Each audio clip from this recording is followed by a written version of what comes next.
Let me start with chapter number 5.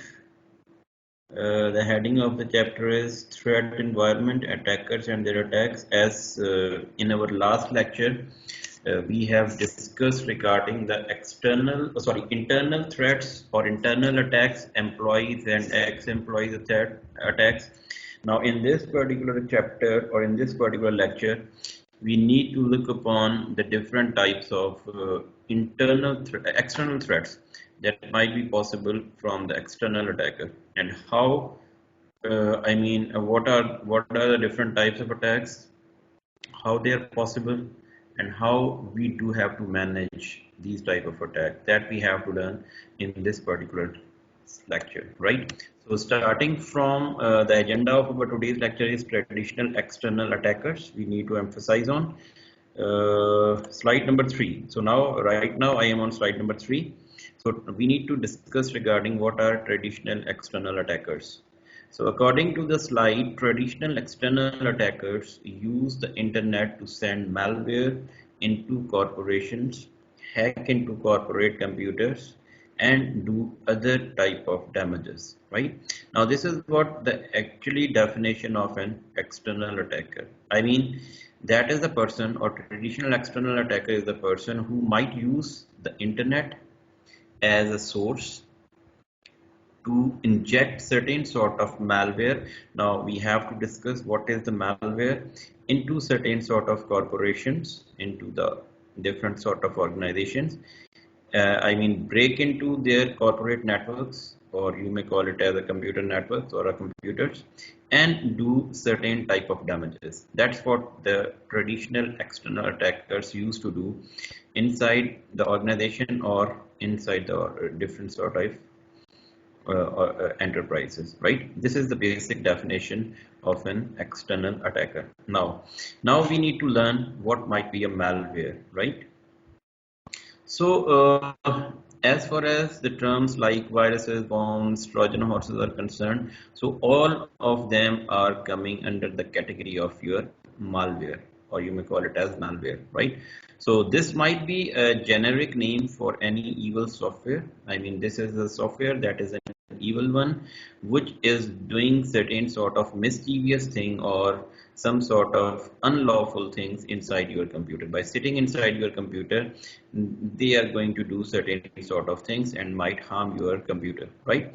So the most widely known type of malware is the virus, but there are many other types including worms, Trojan horses, remote access Trojans, rats, spams, and others. Now this is the basic definition of a malware. That is that is a type of virus, but it may contain worms, Trojan horses, rats, spams, and others. The first external malware attackers were malware writers. I mean, attackers who were going certain types of malware scripts or like that.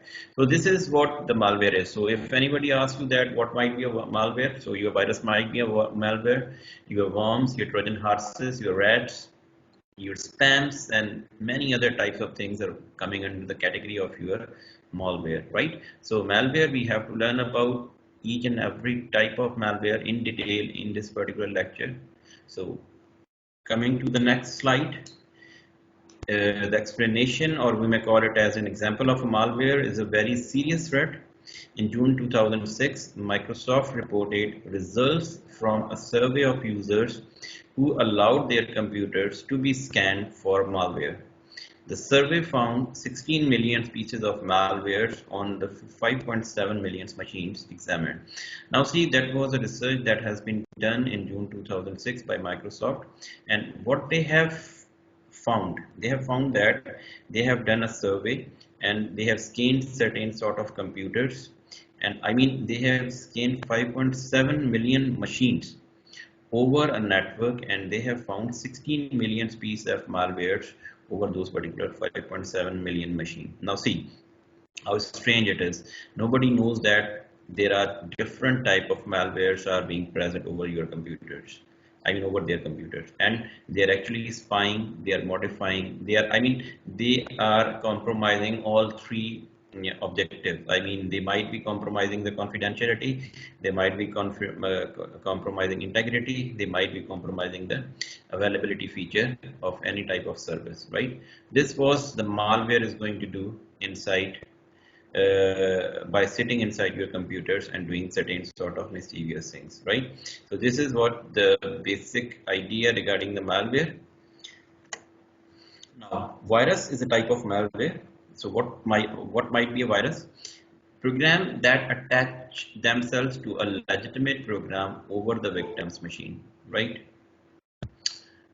Later, when infected programs are transferred to other computers and run, the virus attaches itself to the program, to other programs on those machines. Now, see what might be the viruses. Virus might be a program that attach himself or themselves to other legitimate program inside your computer, and it attaches to some legitimate software application and do certain type of damages, right? It is going to infect multiple programs inside your computers, and then these programs are being transferred to some other computers, these files are being transferred to some other computers, and then they are being propagated around all the network. I mean, by doing so, you are actually propagating this information inside whole network. This is what the basic definition or basic functionality of a virus and how it is going to be propagated around the network. This is what the viruses are. So viruses spread today primarily by email with infected attachments, also by instant messaging, file transfers, file sharing programs, downloads from malicious websites, etc. Through networked application, viruses can spread very rapidly today. Now see, in this slide, we are going to learn about how the viruses are being spreaded over the network. So the first and foremost source of spreading the virus is your email attachments. I mean, most of the time when you are receiving email from some anonymous person or some attachment that you are not well aware about that attachment, you do not have to open those type of emails, or you do not need to download certain type of attachments, right? So these attachments might be certain sort of viruses. When you're going to download them, they might be downloaded inside your system and being attached with certain sort of legitimate application, and then they use to damage your computer by deleting certain files or by spying the information that is being present inside your confidential information that is being present inside your computer. So it might be spreaded with the help of your file transfers, your file sharing programs. You might be downloading something from an internet or from the malicious websites, or certain sort of code that you have downloaded from the malicious website. So that was regarding virus. So classic malware virus and bombs example. So when now in this particular slide we are going to learn regarding the example that how certain sort of virus uh, damages the information that is being present inside the computer. So when Macintosh users searched BitTorrent sites in early 2009, they found that they were able to download the newly released CS4. They would also download a program on the downloaders' computers to crack the software. The copy of CS4 was clean.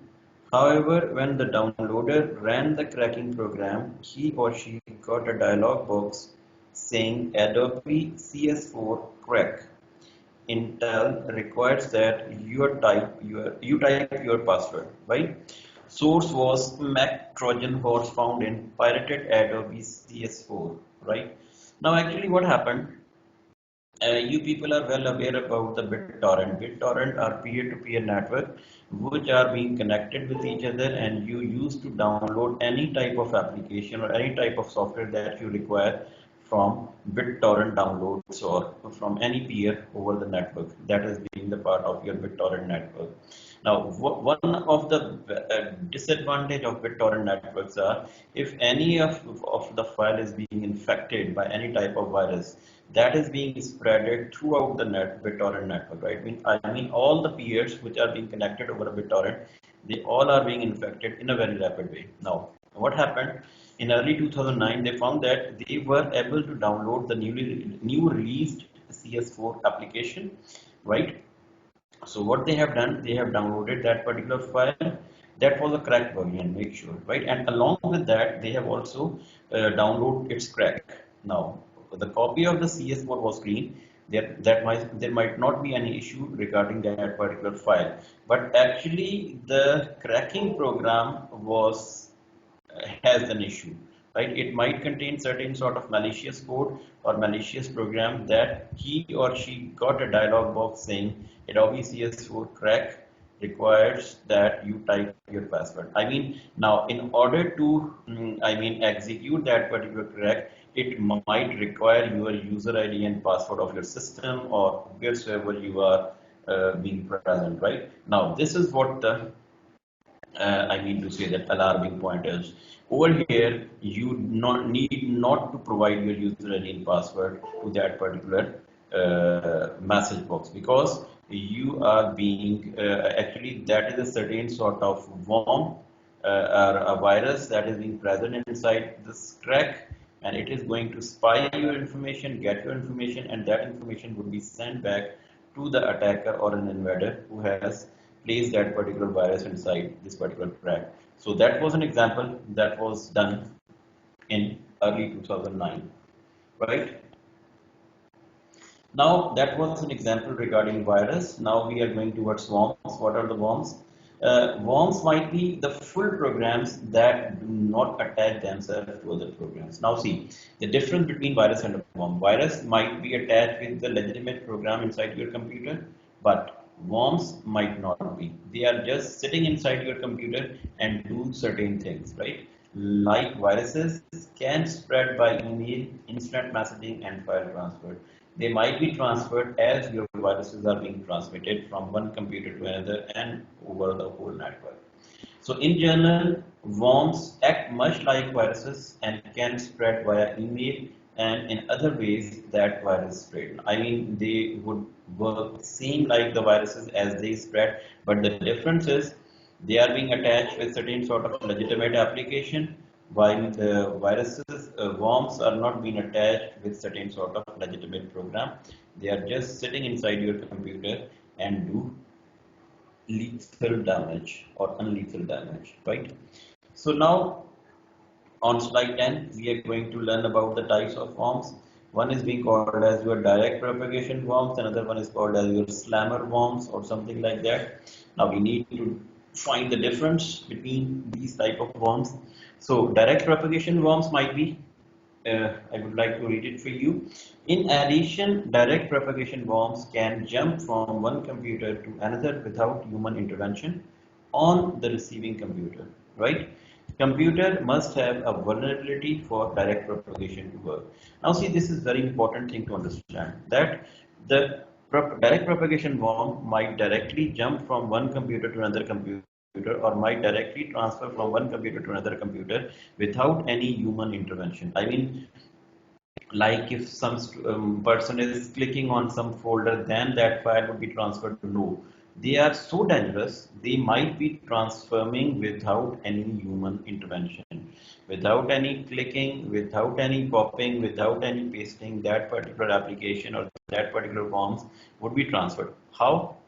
By certain vulnerabilities. I mean, we know that if your computer is vulnerable to certain sort of issues, I mean, there are backdoors are there are certain sort of ports are open, right, which are the main point of injection of these type of attacks, right? So your computer must have a vulnerability for direct propagation to work. So if your computer has a vulnerability of any type, it is quite possible that your direct propagation bombs might transfer to your computer through those particular vulnerable points, right? So direct propagation bombs can spread extremely rapidly because they do not have to wait for users to act.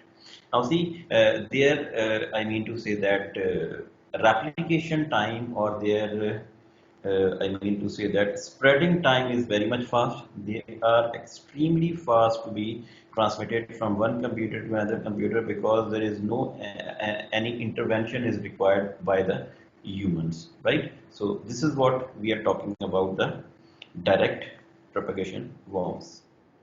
Then direct propagation worms jump directly to computers that have vulnerabilities. They then use these computers to jump to other computers, all without any action on the user's part. I mean, there might not be any user's intervention when they are being transferring from one computer to another computer. So, the second point is saying researchers at UC Berkeley, a worst case direct proportional worms could do USD 50 million damage to the US alone. Now, see how damaging this particular direct propagation worm is. Now, just imagine the research in US Berkeley was done, and what they have, deduced that they have concluded that, USD 50 billion damage can be done to US alone by applying or by these particular direct propagation bombs. So, just imagine how damaging these direct propagation bombs are, right? So the second type of worm is being called as your slammer worm. A slammer worm I would like to give you an example of this particular worm.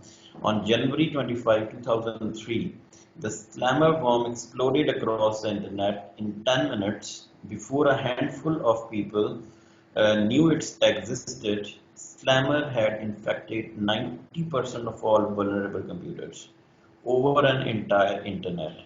Although Slammer did not erase hard disks or do other damages, it caused massive damage by spreading so quickly and choked parts of the network.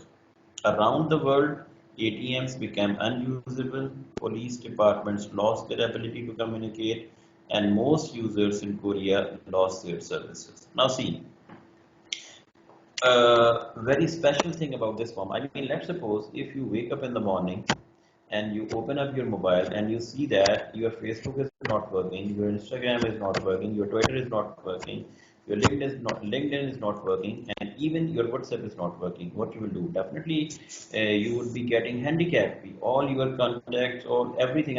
You are not being connected with any of your social network friend through those particular social networking websites. Even Gmail, even Yahoo, all are not working because there is an attack of a slammer worm. Now, how it is going to be done on January 25, 2003?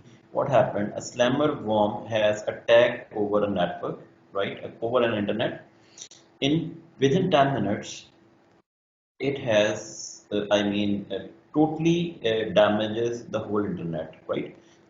People just knew that, and in the very short amount of time they have captured all the internet, and slammer had infected 90% of all vulnerable computers over the entire internet. See, this is very important thing to note down here, that only those computers were affected which are vulnerable to certain sort of uh, viruses or something like that. Vulnerabilities were there, and those computers were being affected by that particular slammer one. So, although slammer did not do any type of damage, it doesn't delete any file from the disk, it doesn't modify any information. But what it did, it just choked the internet. You may call it as bottleneck has been created over a network, over an internet, and all the services get down, like denial of service attack that I used to tell you from time to time. All the services are being get down, and nobody can access any type of service which are being available over an internet, right? So around the world, ATMs became down or unusable, police unable to communicate, right? And most users in Korea lost their services. All of the services which are at that time available over an internet, all were get down, and nobody can communicate, nobody can talk over these particular services. So this was the biggest attack that was being done in 2003 by using a slammer bomb. All the internet would be choked, and it was a very dangerous attack, and due to that, billions of dollars would be lost in response to that particular attack, right? Then we have the blended threats. Now, blended threats might be malware propagates in several ways. As we know that, there might be the malwares which might be propagated in different ways. So, like worms, viruses compromise web pages containing mobile code, etc. So, by propagating in multiple ways, blended threat increases their likelihood of success. Now, the blended threat, a single threat, a normal threat, is going to attack by their own way, right? So, I mean to say that, but if the attack can be launched in a multi, so it would be very difficult to be stopped, and it is very difficult to be stopped, and the likelihood of its success is very much high.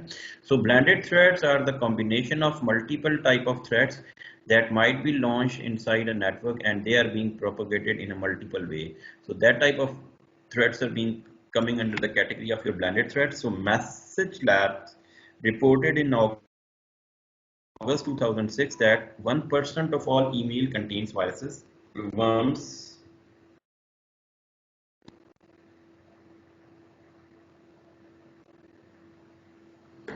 uh, emails contains viruses, worms, or blended threats. During major outbreaks, 1 in 10 email messages may contain viruses, worms, or blended threats. Now, see, this was the research that was being done by the Message Labs in 2006. What they were saying that 1% of all emails in the world might contain the viruses, worms, or blended threats. Now, just imagine, even nowadays, if we are just considering 1% of the emails, so you may think that how much the quantity of those particular email would be, right? So, those emails might contain these every type of virus, worms, or blended thread. So if any outbreaks might happen, so 1 in 10 email message may contain the virus, worms, or blended thread, right? I mean, it might contain that particular threat inside your system, right? In your email. So be vigilant. I mean, when you do not have to open any type of email which is some sort of malicious content. You don't, I mean, you don't have to open an email from the person who is not known to you. You have to be very much careful when you are opening such sort of attachments or something like that over the internet, right? So this is blended threat, right? Now we will come to a payload. I mean, you people have heard about the term payload before, but I would like to repeat it again for you. I mean, when we are talking about a packet format, I mean packet frame format of in computer networks. So frame format contains certain sort of information like source IP, sorry, source IP, destination IP, right? Source MAC address, destination MAC address, and then you have the windowing, and all these different type of fields. Among those particular fields, there is a one field that is called as payload. Now, payload is a field which contains the actual information of the user that might be transferring from one point to another point through that particular frame, right? So if that particular frame is going to be malicious, sorry, if that payload is going to be malicious, I mean to say that if certain malicious contents are being present inside that payload, that might harm that particular computer, that particular network, that is, I mean, where the frame, that frame would go, that might create harmful things in that particular network, right? So piece of code, now I would like to read it for you. Payload, piece of code that do damage, right? Implemented by viruses and worms after propagation. Malicious payloads are designed to do heavy damage. I mean to say that this is a certain information that is being hidden among your packet or frame, and that is being present inside a payload area of your frame, and they are being implemented by certain sort of viruses and worms after being propagation.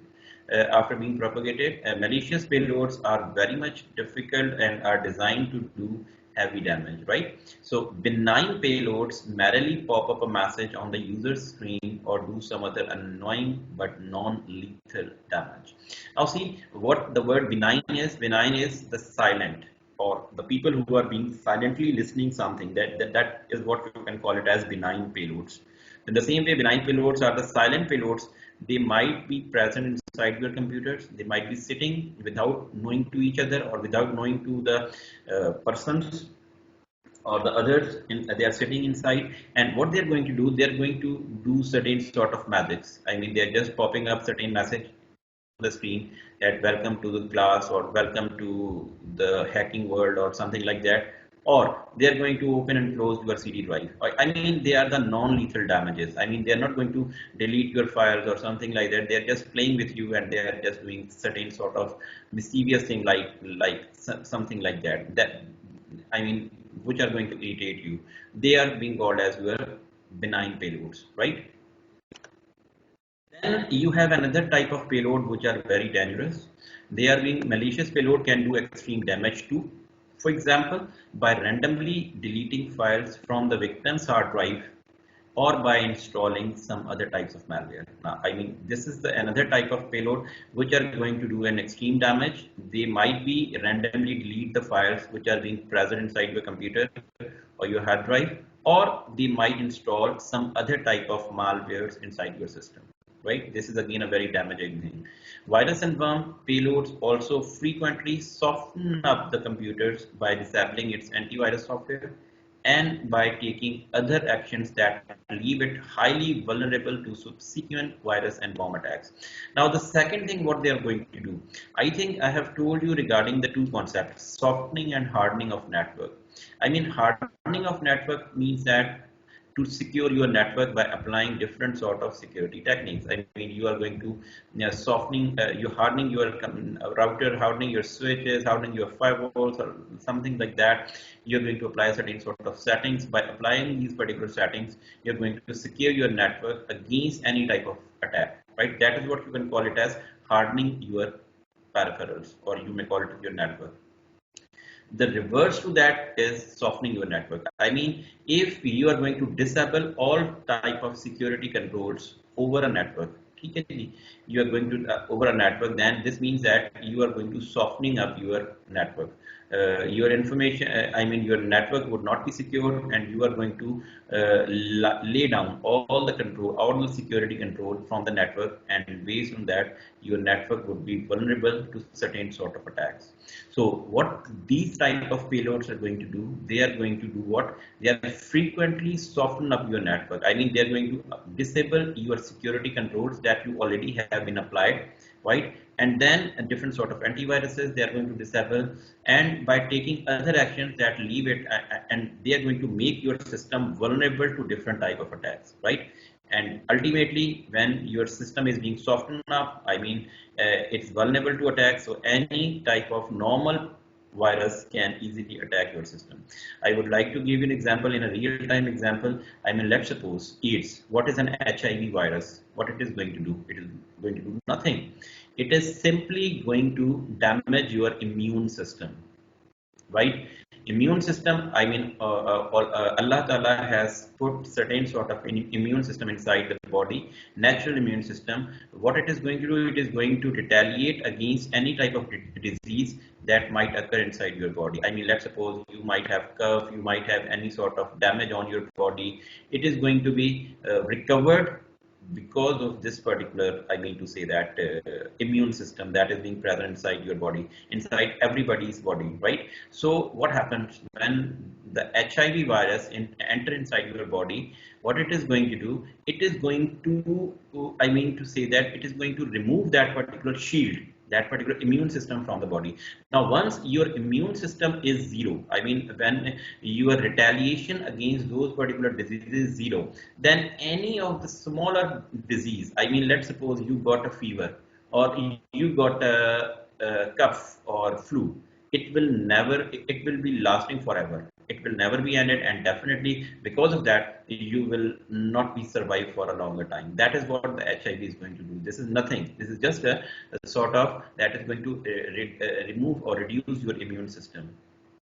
So actually, it is going to soften up your I mean to say the immune system, right? So this is what the payloads are going to do, right? Hopefully that is clear to you guys. Okay, then in 2005, yeah. For a Britain group, they surveyed 162 companies. They found that each firm lost an average of USD 2 million per virus of worm incident and spent an additional USD $100,000 to clean up computer after an attack. Both number increased with the company size. Most companies reported enduring on average one incident per year. although many firms reported multiple incidents. Now, this is again an example of this is some sort of research that has been done that a Britain group surveyed 162 companies. I mean, and what they have found that there are $2 million average is going to be average cost over a virus or worm incident per year for an for a company, right? At the same time, an additional 100,000 USD dollar are being used to clean up those particular viruses which are being used inside an attack to that particular company, right? So again, this is an extra cost that is being incurred upon this particular functionality. Then both number might increase as the company size is going to be increased. I mean, as the company is being increased, the cost of all these things, I mean, removing a virus from an computers as well as the attack money is also going to be increased, right? So most companies reported enduring on average one incident per year. So what they have concluded that at least one attack per year for per company might be possible, at least for one attack per year, right? But it has also been concluded that many firms might have reported more than one attack per year. So can you imagine how damaging these particular viruses and bombs would be, so that even a single company with a single attack can lose a lot of damage, can lose a lot of money for that particular, in response to that particular attack, right? So this is what example. So another another security firm MI2G estimated that damage from malware in 2004 alone averaged USD 290 per PC in the firms it studied. Now another research has been done. A firm, security firm MI2G estimated that the damage from the malware in 2004 alone was $290 per computer in the firm it studied. I mean, they have studied some firm, and what they have found that $290 per computer is being spent in order to manage a malware that is being present inside their computer. So see how damaging it is for a company. Now, we have to, I mean, the previous one that we have studied so far, these are the type of threats or these are the type of attacks which are being called as your mobile one. Now, the Trojan horses and rootkits are the non-mobile malwares, right? Non-mobile malwares, I mean, which are not mobile, which are not easily propagated, but they are being installed by some sort of external person, right? So that must be placed on the user's computer through one of a growing number of attack techniques. I mean, let's suppose you are a hacker, you are going to install certain sort of virus or certain sort of rootkit inside someone else's computer, and based on that, you are going to spy certain sort of information, right? मैंने आपको बताया था की stroke loggers जो होते हैं I mean let's suppose if I am going to install keystroke logger inside your computer और computer in a lab where you people are sitting and doing certain sort of your personal work I mean in the department. Now what happened, whatsoever the information that you are typing onto your computer, that all will be recorded over that particular notepad file. I mean आप एक click करें कुछ भी करें वो सारे का सारा आपकी जो भी टाइपिंग होगी ना वो सारी आपके नोटपैड फाइल के अंदर रिकॉर्ड होती जाएगी.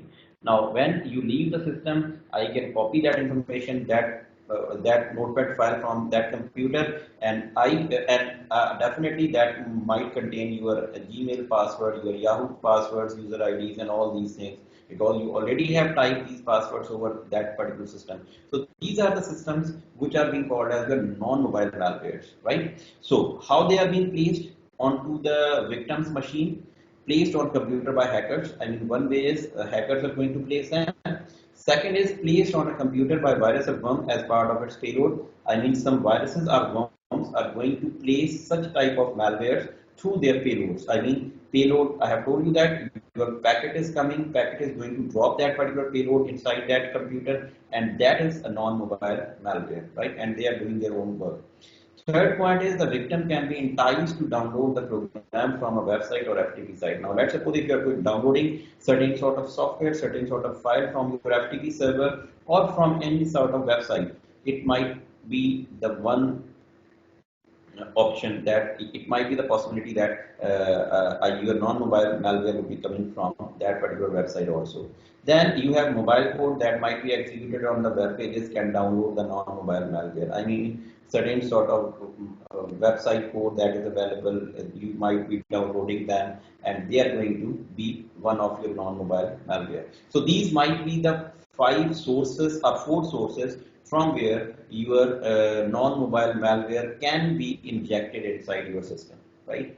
Then what are these non-mobile, I mean to say that malware? One is called as your Trojan Horses, a program that replaces an existing system file taking its name. I mean, Trojan Horse is a sort of malware which is going to replace, not replace, but it is going to take the name of some legitimate application or legitimate file inside the computer, and then it acts as that it is the legitimate program. But actually, this is not a legitimate system or application. It is actually a Trojan horse or a malware that is going to spy your information from the computer, right? So most non-mobile malware programs are the Trojan horses. So mostly जो आपके पास non-mobile applications या malwares होते हैं ना, they would be coming under the category of your Trojan horses. Early Trojan horses were programs that pretended to be one thing, such as games or a pirated versions of a commercial programs, but really were malware. Many of these classic Trojan horses still exist. I mean, you people have heard that you are going to install certain sort of game or certain sort of application which are being available free of cost over an internet or inside your mobile. It might be a Trojan horse that might be downloaded inside your computer and would be sitting inside your computer and spying your information. So these type of, I mean, unauthorized application or cracked application might contain certain sort of Trojan horses malwares, right? Uh, Today, however, when we talk about a Trojan horse, we mean a program that hides itself by deleting a system file and taking on the system file's name. I mean, you people are very much familiar with the file name system.ini. This is a Windows file, right? And this is a legitimate file. Now, if your Trojan horse is going to take a name of system.ini inside the system, and you would be very much familiar with this file. This is a system file, so you would never be, it is a trusted one, and you never think that this might be a Trojan horse. But actually, this is a Trojan horse which is being present inside your computer with the name of system.ini and might be spying your information, and you don't know about that until there are some antiviruses or something, some sort of anti-secure mechanism is going to be installed, and it is going to find that particular information from your computer, right? So Trojan horses are difficult to detect because they looks like legitimate system file. That's what I'm saying, that they are very much legitimate. They do not show them as a virus or worm or certain sort of payload sort of thing, and that is why they are very difficult to be detected, right? So another types of Trojan horses, they are being called as RATs, remote access Trojans. Remotely controls the victim's PC. The attackers can remotely do pranks such as opening and closing your CD drive or by typing text on your screen that I have told you in the previous slide also. I mean, they are not the damaging one. They are just playing with your computer, opening and closing the TV. I mean, if you want to install some sort of Trojan horse or rat inside your friend's computer, आप उसको install कर दें और उसकी कभी slides I mean CD open करें close करें आप you are going to pop up certain sort of messages over a network. So such type of Trojan horses are called as rats, right? There are many legitimate remote access programs that allow a remote user to work on a machine or do diagnosis. However, rats are typically stealthily in order to avoid detection by the owner of the machine. I mean, they are very much secret inside the computer, and they do not show themselves to the user that we are inside your computers, right? Downloaders, small Trojan horses that download larger Trojan horses after the downloader is installed. Downloaders are usually fairly small programs which makes detection difficult. However, the large Trojan horses is capable of doing much more damage. I mean, small Trojan horses are going to download the larger Trojan horses. So smaller are not dangerous one, but when you are going to download the larger one, they might do certain sort of damage inside your computers, right? Then you have the spywares. Spywares are the programs that gather information about you and make it available to the adversary. Although the biggest problem with spyware is the theft of information, spyware also tends to make computers run sluggishly. One new form of spyware is a camera spyware which spies on the victims visually by turning on its camera and perhaps also its microphone. Most of the time, I told you that your viruses or your worms or your Trojan horses or something like that, which are going to spy your information. Now, spying like your microphones are going to be open, you don't know. Your camera is going to be open, you don't know, and they are going to take your video or they are going to spy your voice. You don't know that type of viruses or worms are being called as your spywares, right? They are also a type of Trojan horse. Okay, the another type is called as cookies. I think you people are well aware about the cookies. Cookies are going to store certain sort of information that is being used very recently inside your computers. I mean, over a web pages, you are accessing certain sort of information. So certain information is being stored in the form of cookies. But if cookies are going to store very confidential information inside your computer, like your passwords or your user IDs or something like that, then again your spyware, your cookies might also act like a spyware, right? So this must be the case. You must have to check your cookies from time to time because any unauthorized person can access your computer and can break into your cookies and can get the information. So your cookies must be at some limit. I mean, they do not have an access to store your passwords or something like that, right? So this is very much important. You have to check your cookies also, right? Then keystroke loggers, I told you spyware. I mean, if some keystroke logger is being installed inside your computer, whatsoever typing that you are doing, that will be stored in some sort of notepad file. And after you are leaving the computer, somebody comes to the system and can copy that particular file and may get the information that is confidential to you only, right? That is what the responsibility of the keystroke loggers, right? Then you have the password stealing spyware, tells you that you have been logged out of the server you are visiting and asks you to retype your username and password. If you do, the spyware sends the username and password to the attacker. Now see, if there's another type of spyware that is being installed onto your computer inside your network. Now let's suppose during your working, you are being logged out and it would be again asking you a user ID and password. But definitely you must not be knowing that. You might be thinking that you have been logged out from the system. Again, you are entering user ID and password, and that information would not be actually the person, the legitimate person who are asking for. That information will be sent to the adversary who has installed that particular spyware inside your system, right? So this is again the social engineering technique that might be used inside your computers. Then you have the data mining spywares, searches through your disk drive for the same type of information sought by keystroke loggers. It also sends this information to the adversary. I mean, as the name suggests, your data mining spywares are going to mine your data that is being present inside your computer, confidential data, and spy the confidential information like your user IDs and password from your computer and might send to the adversary. So that's all for today.